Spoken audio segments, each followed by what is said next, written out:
First, let's look at the problem. This is the first panel I built. I have 10 LEDs at the top, a rocker switch, and a rotary encoder. Now let's look inside.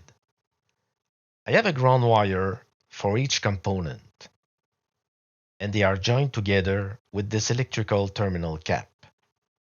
I got a lot of unnecessary wires and they are all intertwined.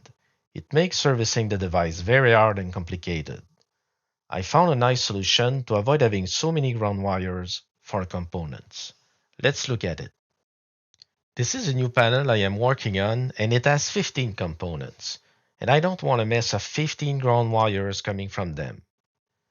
If you look at the top of the panel, I have a copper wire around my 6 LEDs. And yes, these are LEDs. I diffuse the light from a 5mm LED using acrylic tiles.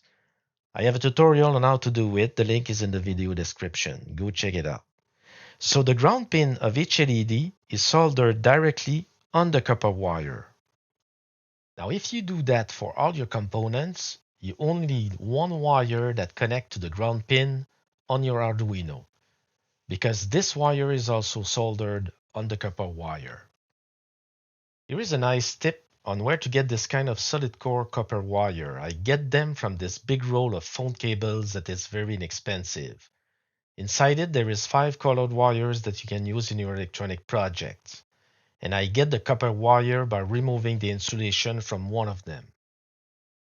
I just run the copper wire on the panel and fix it with a glue gun. I sometimes have to solder sections of the copper wires.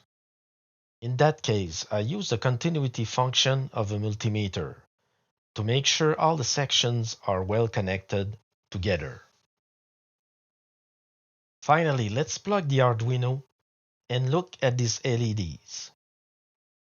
Let me know in the comments if you applied this solution to reduce the number of ground wires in your projects. Thanks for watching.